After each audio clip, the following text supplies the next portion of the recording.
Yes, good morning students.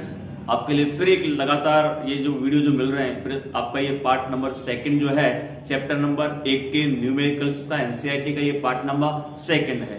Question number 1 और 2 हमने इससे पहले कर लिए हैं। अब हम क्वेश्चन नंबर 3 पे डिस्कस करते हैं, बिकॉज 2-3 क्वेश्चन ऐसे हैं यार जो नोट्स से आपको पढ़ने हैं, आपको नोट्स में पढ़ाया है। क्या कहना चाहता है क्वेश्चन नंबर 3, आप भी बुक लेके बैठ सकते हैं। कह रहे जांच द्वारा सुनिश्चित कीजिए, आप एक स्वयं एक जांच कीजिए कि ये कह रहा है के ई स्क्वायर। क्वेश्चन नंबर 3 की मैं आपको बता रहा हूं, के ई स्क्वायर बटे जी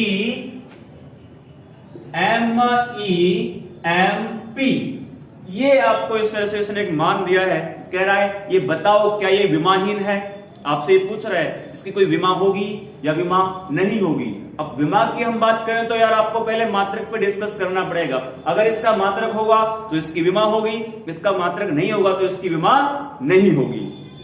भौतिक नियतांकों की सारणी देखकर इसका आप अनुपात का मान भी निकालिए। मान कैसे ज्ञात करेंगे यार, सिंपल है। क का मान आप जानते हैं कितना है, 9 गुणा 10 की घात 9। ई का मान आप जानते हैं 1.6 इंटू 10⁻⁻19 होता है। जी का मान आप जानते हैं 6.67 गुणा 10 की घात -11 होता है। मास ऑफ इलेक्ट्रॉन आप सभी जानते होंगे 9.1 गुणा 10 की घात -31 होता है। मास ऑफ प्रोटॉन भी आप जानते हैं 1.67 इंटू 10⁻27 होता है। आप ये गुना भाग करेंगे, गुना भाग करने के पश्चात आपके पास एक ऊपर एक राशि आएगी। जो भी राशि आएगी माना कि x आएगी, आप इसे खुद हल पे करेंगे और नीचे भी आप इसको हल करेंगे, नीचे भी आपके पास एक राशि आएगी और इन दोनों ही राशियों को हम कहेंगे भाई ये इनका होने वाला है अनुपात। ये एक यहां से यहां तक पूछ रहा है आपसे। फिर क्या कह रहा है, अनुपात तो बता ही देंगे हम, परंतु आपसे इसने एक बात और पूछा है। कह रहा है कि क्या ये विमाहीन होगा या विमाहीन नहीं होगा। तो इधर देखिएगा के का जो मात्रक होता है ना वह newton into metre square upon में कूलम स्क्वायर होता है। ये इलेक्ट्रॉन है, इलेक्ट्रॉन एक आवेश होता है, आवेश का मात्रक कूलम होता है। तो ये स्क्वायर है तो इसका हो जाएगा सी स्क्वायर। तो आगे इसको रखते हैं, के का तो हो गया newton into metre square upon में कूलम स्क्वायर। फिर इस ई का हमको रखना है कूलम स्क्वायर अपॉन जी। क्या है भाई, जी क्या चीज है। तो एक बार आइए गुरुत्वाकर्षण बल के ऊपर, F बराबर जी m1 m2 अपॉन में r स्क्वायर। हमको जी निकालना है। अब वज्र गुना कीजिएगा तो ये F r स्क्वायर बटे m1 m2 हो जाएगा। क्या करें सर, बल है, बल का मात्रक न्यूटन होता है, दूरी का मात्रक मीटर परंतु स्क्वायर है तो न्यूटन इंटू मीटर स्क्वायर करना है।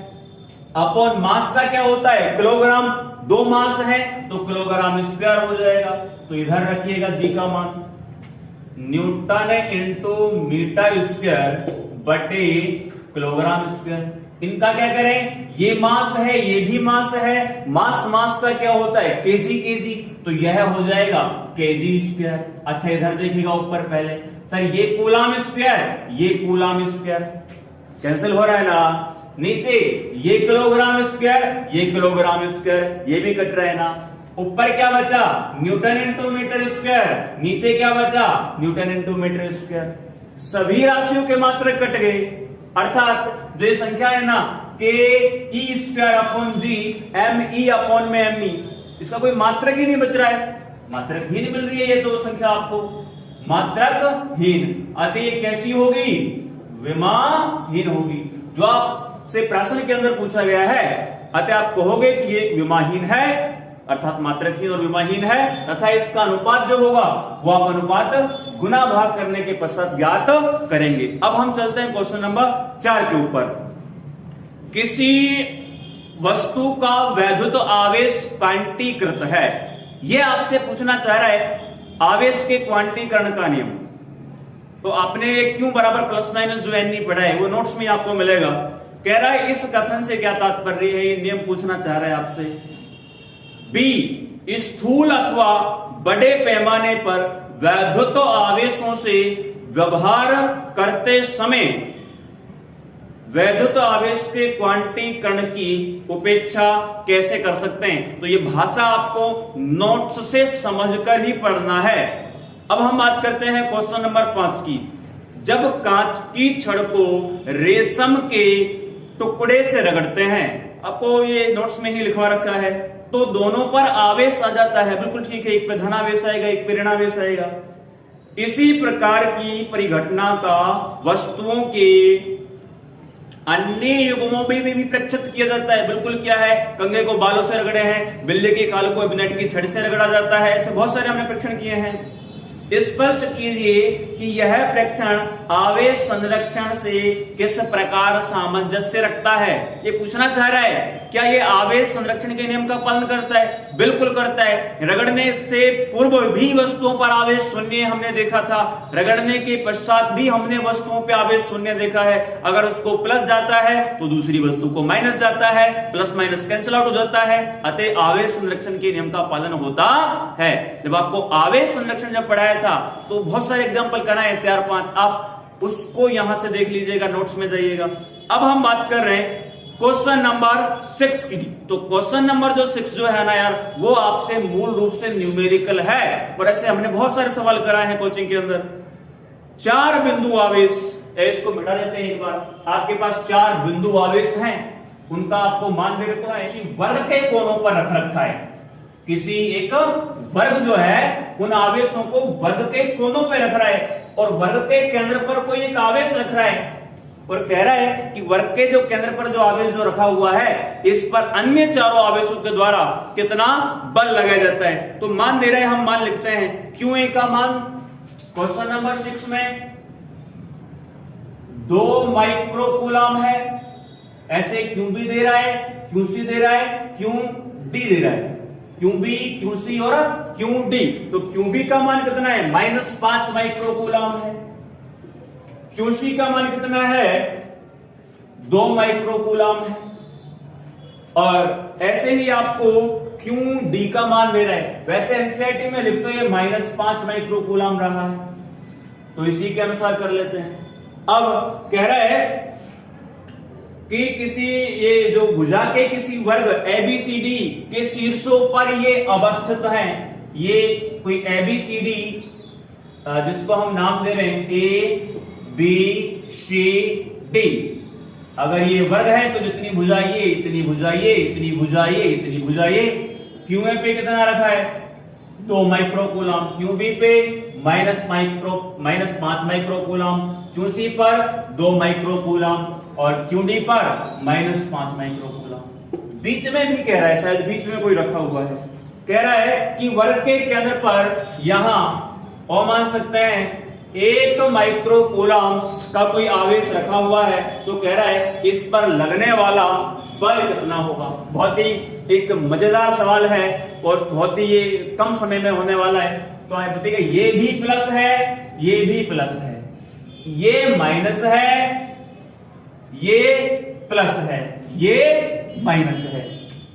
इधर आइएगा, एक ही बात करते हैं। सबसे पहले इस बिंदु आवेश पर जो ये 1 माइक्रोकूलम का है, इस पर ये F फोर्स लगाएगा, ये लीजिएगा।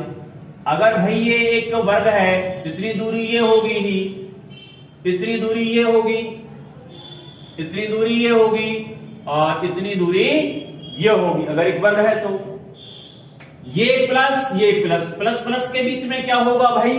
प्रतिकर्षण। O वाले और A वाले आवेशों के बीच में क्या होने वाला है? प्रतिकर्षण। तो A वाले के कारण जो बल लगेगा F, उसको नाम दे रहे A। इतना नाम दे रहे F, A नाम दे रहे।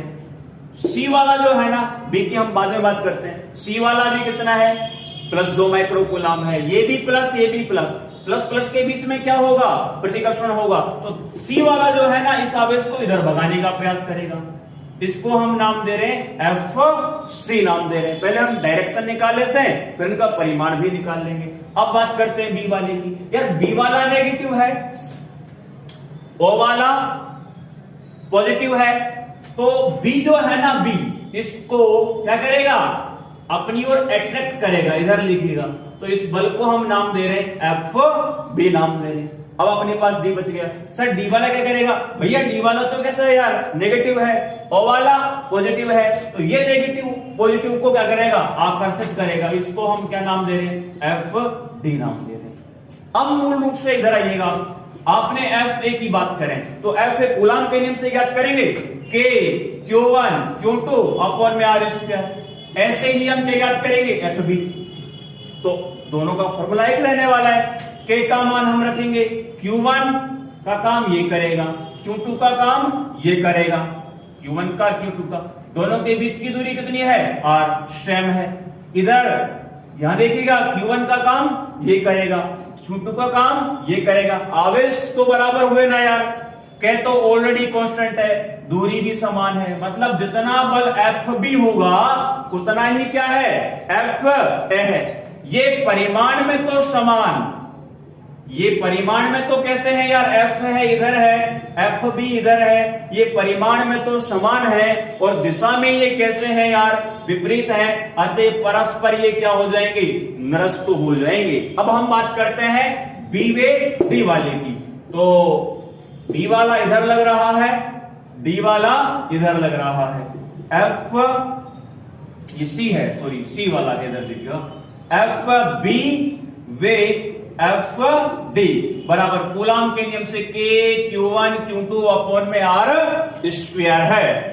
अब यहां पे के तो कांस्टेंट है, Q1 ये माइनस का 5, Q2 1, इधर दूसरे के लिए डी के लिए देखो के तो कांस्टेंट है, Q1 माइनस का 5, Q2 1, दोनों के बीच की दूरी बराबर है, मतलब जितना बल एफ बी का है यार उतना ही बल किसका है एफ डी का है। ये परिमाण में तो समान है, दिशा में कैसे हैं विपरीत, अतः केंद्र पर रखा हुआ जो चार्ज जो है 1 माइक्रो कूलाम का, उस पर कोई बल कार्य नहीं करता है, मतलब परिणामी जो बल जो होगा ना केंद्र वाले पर वह होगा एफ नेट बराबर 0। कहने का मतलब है इस पे कोई बल कार्य नहीं करता है। आज के लिए इतना ही है, तो फिर हम नेक्स्ट क्वेश्चंस के साथ आपसे फिर कल मिलते हैं। लगातार वीडियोज आप जरूर देखें, अपने दोस्तों को भी शेयर करें। जरूरी नहीं है कि अपने वो किसी विशेष क्षेत्र का हो, किसी भी स्कूल का हो, किसी भी क्षेत्र का हो, वो बच्चा एक बार क्वेश्चंस करने का प्रयास करे और लगातार आपको हम वीडियोज देते रहेंगे। धन्यवाद। जय हिंद, जय भारत।